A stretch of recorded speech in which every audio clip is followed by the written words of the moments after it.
मेरी उम्र 9 साल थी जब मेरा निकाह मेरे चचा के बेटे से हुआ। वजह ये थी कि चचा मेरी माँ पर दबाव डाल रहे थे कि जमीन हमारे नाम लिख दो, और माँ ने रिश्ता देकर मामला ठंडा कर दिया। मेरा शौहर भी बस पूरा पूरा सातू था। शादी का मतलब समझने की उम्र न उसकी थी न मेरी। कुछ साल गुजरे, शौहर दुबई चला गया। जाते जाते मुझे मेरे मेके में छोड़ गया और कहा, जब तक न आऊं यहीं रहो। मैं माँ के घर आ गई, लेकिन घर वैसा नहीं रहा था। माँ का रवैया बदल चुका था। वो कहती, अब तुम हमारे घर की मेहमान हो, अपने शौहर का घर तुम्हारा असल ठिकाना है। मैं वापस अपने ससुराल चली गई। मुझे सारे दिन के कामों में लगा दिया गया, सफाई, खाना, बर्तन, सब कुछ, और हर बात पर ताना। जब भी शौहर से काल आती, सासू से मेरे खिलाफ करती। शौहर का लहजा रोज बरोज बदलता गया, जैसे मैं कसूरवार हूँ।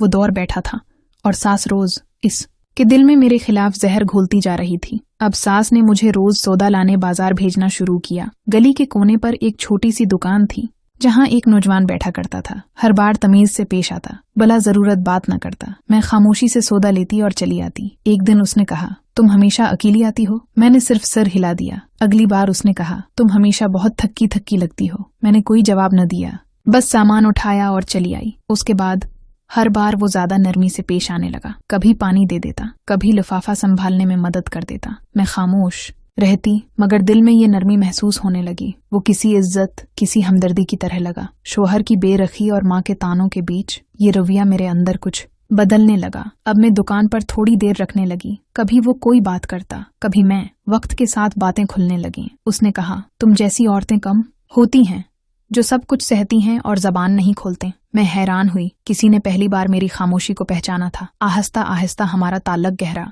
होने लगा। वो इंतजार करता, मैं आने लगती। कभी कोई चॉकलेट रख देता, कभी कोई बहाना कि फिलां चीज भूल गई हो। मैं जानती थी जो हो रहा है वो गलत है, लेकिन जिस घर में इज्जत न हो वहाँ किसी अजनबी की इज्जत भी मोहब्बत लगती है। शौहर अब भी दुबई में था। फोन आता तो मैं बस खामोश रहती। कुछ कहने का दिल नहीं करता था। वो बस माँ की बात सुनता और मुझे सुनाता। दूसरी तरफ दुकानदार अब मेरी जिंदगी का एक मामूल बन गया था। न कोई वादा, न कोई रिश्ता, सिर्फ 2 लोग जिन्हें एक दूसरे की खामोशी समझ आने लगी थी। एक दिन उसने कहा, अगर तुम मेरी जिंदगी में पहले आते तो शायद तुम्हारी तकदीर कुछ और होती। मैं कुछ न बोली, बस नजरें झुका लें। ये वो मोड़ था जहां मुझे सोचना पड़ा कि मैं कौन हूँ, किसके लिए जी रही हूँ, और कब तक ये सब यूं नहीं सहती रहूंगी। अब बाजार जाना मेरे लिए एक जरूरत से बढ़कर आदत बन चुका था। दुकानदार का रवैया दिन बह दिन मजीद नर्म और ख्याल रखने वाला होता जा रहा था। वो मेरी खामोशी को समझने लगा था। बगैर कुछ कहे मेरी आंखों से मेरा दिन पढ़ लेता। मैं खुद को उसकी मौजूदगी में महफूज महसूस करने लगी थी, जैसे कुछ लम्हों के लिए ही सही मैं कोई हूँ, सिर्फ काम करने वाली या इल्जाम सहने वाली नहीं। घर वापस आती तो सास की बातें शुरू हो जाती। कभी कहती, तुम शौहर के काबिल नहीं, कभी कहती, तुम्हारे चलने का अंदाज भी बदल गया है। सास को कुछ शक होने लगा था, या शायद वो महज इल्जाम के लिए बहाने ढूंढती थी। मेरी खामोशी अब तानों का हदफ बन गई थी। इधर दुकानदार ने एक दिन साफ लफ्जों में कह दिया, मैं तुम्हें चाहने लगा हूँ, तुमसे कुछ मांगता नहीं, बस चाहता हूँ कि तुम हंस सको, जी सको। मैंने कुछ न कहा, न इनकार किया, न इकरार, क्योंकि मुझे खुद भी नहीं मालूम था कि मैं क्या चाहती हूँ। एक ऐसा रिश्ता जिसमें सालों से सिर्फ तन्हाई थी, और एक अजनबी जो मेरे सुने बगैर भी मुझे महसूस करने लगा था। एक दिन दुकान बंद मिली। मैं बगैर सौदा लिए वापस आ गई। अगले दिन वो बैठा था, चेहरा थका हुआ, आंखों में नमी। बोला, कल अम्मी की तबीयत खराब हो गई थी, मैं अस्पताल ले गया था। इस दिन हम दोनों बहुत देर तक खामोश बैठे रहे। वो बोलता गया, मैं सुनती रही। अपने घर की परेशानी, अपने ख्वाब और एक उम्मीद की शायद जिंदगी बदल सकती है। मैं जानती थी जो हो रहा है वो दुनिया के हिसाब से गलत है, लेकिन मेरे एहसास, मेरी तन्हाई, मेरी टूटी जात के हिसाब से ये ताल्लुक गलत नहीं लगता था। न मैंने उससे कुछ मांगा, न उसने मेरे ख्वाब बीचे। आसी दौरान एक दिन शौहर की काल आई। इस बार लहजा बदला हुआ था, थका थका, रूखा सा। मैं 2 महीने में वापस आ रहा हूँ, अम्मी को भी अब तुम्हारे बारे में शक है, देख लेना, मैं सब पूछूंगा। फोन बंद हुआ तो दिल की धड़कन तेज हो गई। दिन गुजरते गए। शौहर ने वापसी की तारीख दी, लेकिन फिर एक दिन इत्तला आई कि दुबई में उस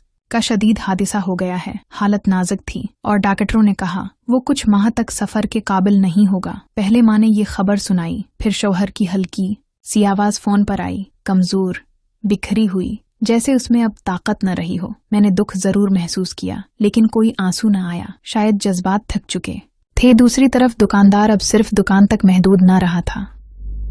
कभी सब्जी का बहाना लेकर दरवाजे तक आ जाता, कभी कुछ सामान घर पहुंचाने के लिए। माँ ने शुरू में एतराज किया, मगर अब उसकी सेहत भी साथ छोड़ने लगी थी। वो बस्तर की होकर रह गई थी। सारा दिन पड़ी रहती, कभी बुखार, कभी दर्द, कभी खांसी। घर में सब कुछ मेरे कुंधों पर आ गया था और ऐसे में दुकानदार अक्सर मदद के लिए आ जाता। माँ को दवाई दिलाता, कभी राशन का बंदोबस्त कर देता और कभी खामोशी से बैठकर सिर्फ हाल पूछ लेता। मेरे दिल में एक अजीब सा सुकून पैदा होने लगा था। ऐसा लगता था जैसे जिंदगी मुझे धीरे धीरे एक और रास्ते की तरफ ले जा रही हो। रात को जब माँ सो जाती और मैं बर्तन धोकर थिकन से बैठती, वो बाहर आंगन में खड़ा होता, कभी दो बातें करता, कभी कुछ नहीं कहता, बस मौजूदगी का एहसास देता। एक दिन मैंने दरवाजा खोला तो वो थका हुआ, परेशान खड़ा था। बोला, अब मैं अकेला हूँ, तुमसे बात ना करूं तो दम घटता है। मैंने उसके हाथ में पानी का गिलास थमाया और पहली बार कुछ देर दरवाजा बंद न किया। वो बैठ गया और मैं अंदर आकर काम करती रही,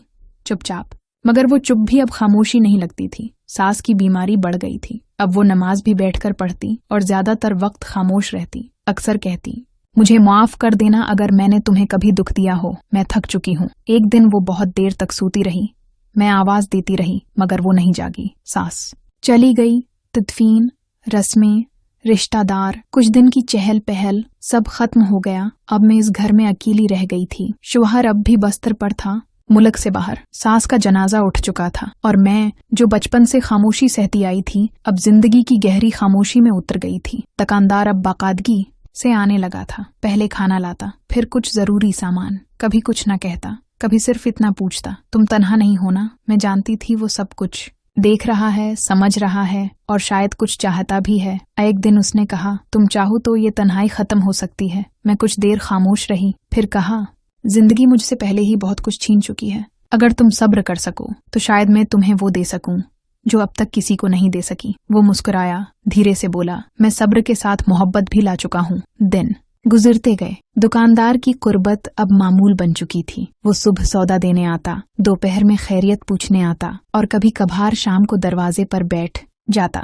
उसके वजूद में मुझे कोई बोझ महसूस न होता। वो मुझे समझता था, सुने बगैर मेरी कैफियत जान लेता। शुरू में आसपास की औरतों ने उसे एक हमदर्दी समझा, लेकिन वक्त के साथ उनकी निगाहों में सवाल भरने लगे। अब वो औरतें जो कभी सलाम भी न करती थीं, सरों में सर जोड़कर बातें करने लगीं। कोई कहती, शौहर तो जिंदा है, फिर ये कौन आता है रोज उसके घर। दूसरी कहती, अब तो वो खाना भी उसी के हाथ से खाती है और तन्हा घर में घंटों रहती है उसके साथ। कुछ ने तो सीधा आकर पूछना शुरू कर दिया, बहन कोई रिश्ता है उसका तुमसे या सिर्फ खैर खवाही है। मैं खामोश रहती, जवाब न देती, क्योंकि मेरे पास कहने को कुछ था भी नहीं। मैं जानती थी हमने अभी कोई हद पार नहीं की थी, मगर दुनिया के लिए औरत की खामोशी सबसे बड़ा जर्म होती है। फिर एक दिन पड़ोस की एक औरत ने मेरा दरवाजा खटखटाया।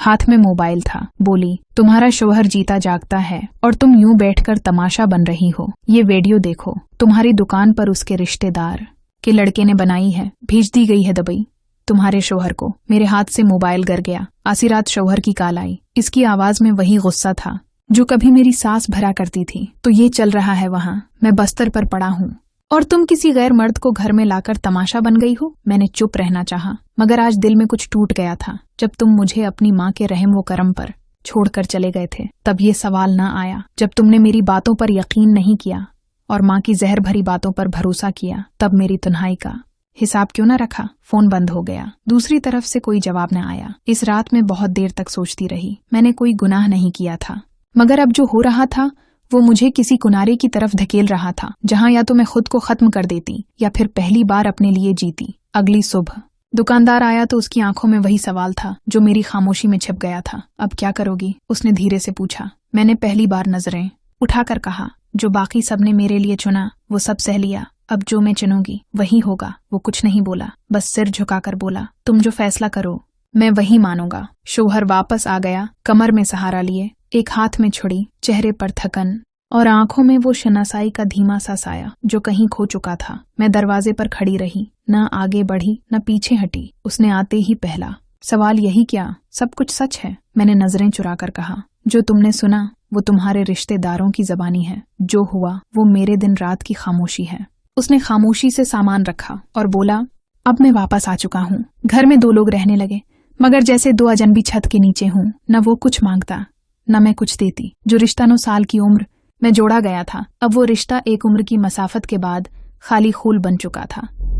मैं अब 19 साल की हो चुकी थी और वो मर्द जिससे कभी मुझे बचपन में बांधा गया था, वो मेरे लिए बस एक नाम रह गया था, शौहर। न उसकी करबत में अपनायत थी, न उसकी मौजूदगी में दिल को सुकून। कभी रात को वो पहलू में बैठता और मैं दीवार की तरफ मन्ना कर लेती। वो कुछ बोलता नहीं, सिर्फ ठंडी सांस लेता। शायद उसे भी अंदाजा था कि वक्त ने हम दोनों के बीच बहुत कुछ बदल दिया है, इतना कि अब वापस मुमकिन नहीं। वो दुकानदार अब दूर हो चुका था, शायद खुद ही हट गया या शायद मैंने फासले डाल दिए, मगर उसकी गैर मौजूदगी भी जैसे किसी कमी की तरह महसूस होती थी। वो जो मेरी खामोशी को सुन सकता था, वो अब कहीं नहीं था। शोहर ने घर में कुछ मरम्मत कराई, दोबारा से काम धंधा शुरू करने की बात की, मगर हमारी बीच की खामोशी रोज गहरी होती जा रही थी। वो जानता था कि मैं दिल से उसके साथ नहीं हूँ और मैं जानती थी कि अब ये रिश्ता सिर्फ निकाह नामा है, एहसास नहीं। कभी कभी रात को दिल में ख्याल आता, क्या कसूर था मेरा? शोहर ने कभी मुझसे मोहब्बत न की, सिर्फ रिश्ता निभाने आया था, और मैं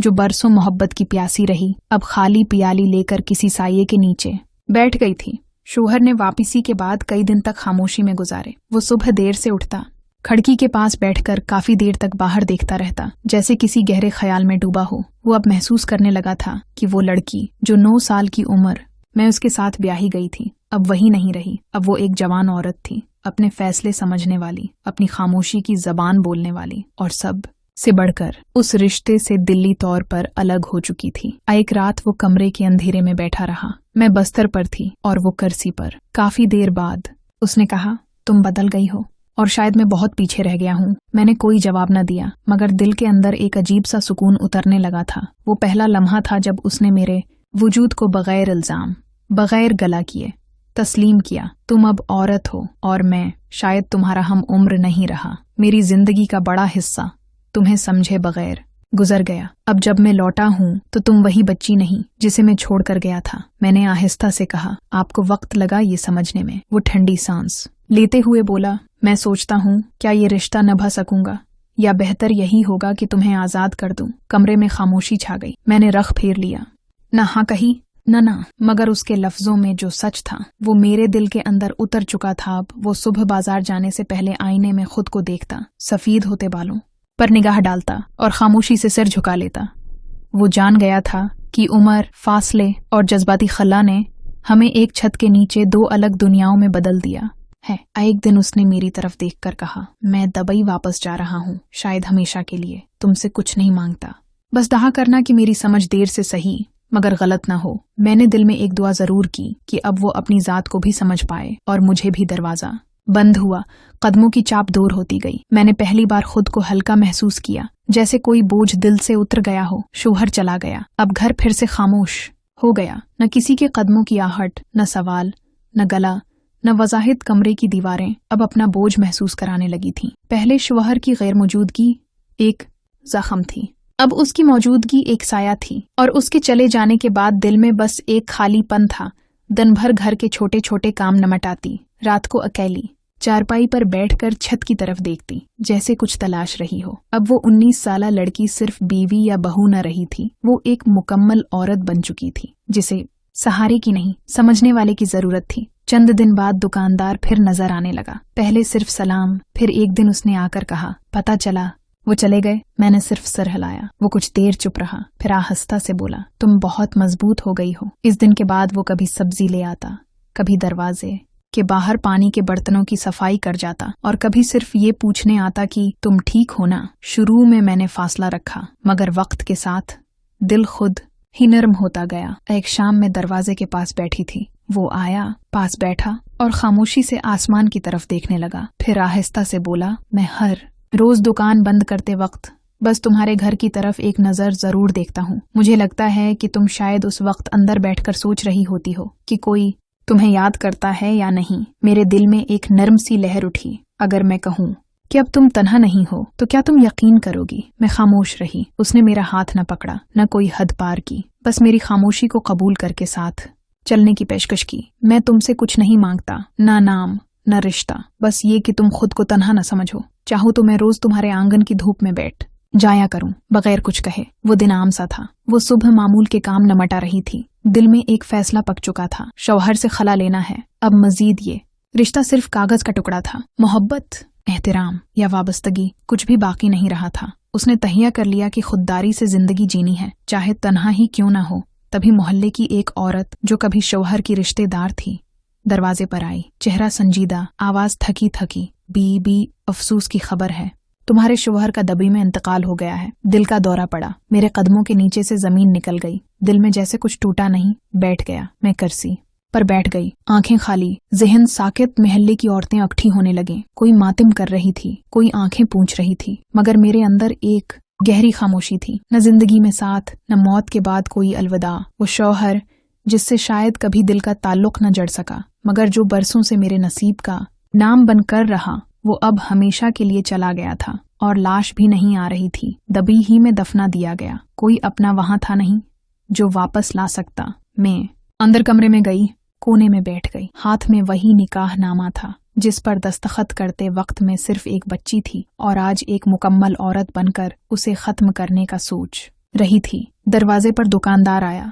खामोशी से अंदर आया, पास आकर बैठा। मैंने सुना उसकी आवाज में दुख था, मगर एहतराम भी। कुछ रिश्ते मरने के बाद भी दिल से निकलते नहीं, चाहे वो कितने ही खामोश क्यों न हों। मेरी आंखों में आंसू आ गए। मैंने कहा, वो मुझसे दूर था, मगर मैं कभी उसकी मौत की दुआ नहीं मांगी। दुकानदार ने सिर झुका लिया। तुम्हारा दुख तुम्हारा है, और मेरा काम बस तुम्हारे साथ बैठना है। उस दिन वो देर तक मेरे साथ खामोश बैठा रहा, कुछ न बोला, बस मौजूद रहा। महल्ले वाले अफसूस करने आए। कुछ आंखों में हमदर्दी थी, कुछ में सवाल। कई महीने गुजर चुके थे। शौहर की मौत अब एक धंधली याद बन गई थी, और जिंदगी आहिस्ता आहिस्ता नॉर्मल होने लगी थी। मोहल्ले वाले अब इज्जत से बात करते।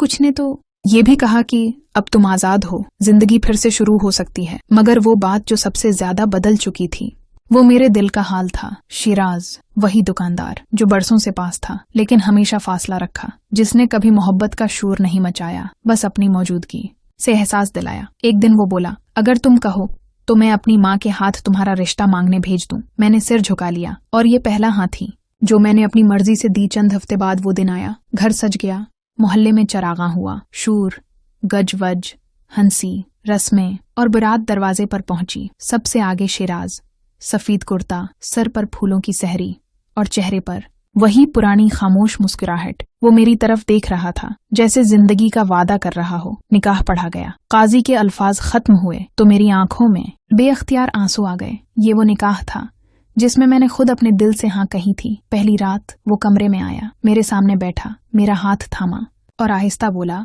मुझे तुमसे कुछ साबित नहीं करना, सिर्फ निभाना है। तुम बस अपनी माजी को मुझ पर बोझ न समझना, बाकी मैं हर दिन तुम्हें वो औरत बनने दूंगा जो तुम बनना चाहती हो। मैंने पहली बार किसी की आंखों में सिर्फ मोहब्बत देखी, सवाल या शक नहीं। फिर उसने आहिस्ता से मेरे माथे पर लब रखे। एक सुकून की सी लहर बदन से दिल तक उतर गई। मोहब्बत के कुछ लम्हात ऐसे थे जैसे वो बरसों की प्यास बुझा रहे हों, बगैर किसी जल्दी, बगैर किसी दावे के, बस खामोश, नरम और दिल से। वो रात मेरी जिंदगी की पहली रात थी जो सिर्फ मेरी मर्जी से थी। सुबह जब सूरज निकला, शिराज मेरा शौहर था। अब वो शौहर जिसे मैंने दिल से कबूल किया और जिसने मेरे हर जख्म को छुए बगैर भर दिया। जख्म जो वक्त ने दिए थे अब शिराज की मोहब्बत से ढल गए थे। क्या आप या आपके आसपास कोई ऐसी लड़की है जिसकी आवाज बचपन में दबा दी गई? खामोश मत रहिए। हर औरत को अपनी जिंदगी, अपनी मर्जी और अपने फैसलों का हक है। अपनी कहानी सुनाएं, किसी का हाथ थामें या खामोशी को तोड़ने में किसी का साथ दें। अगर ये कहानी आपके दिल को छू गई तो उसे शेयर करें, शायद किसी के जख्मों पर भी मरहम बन जाए।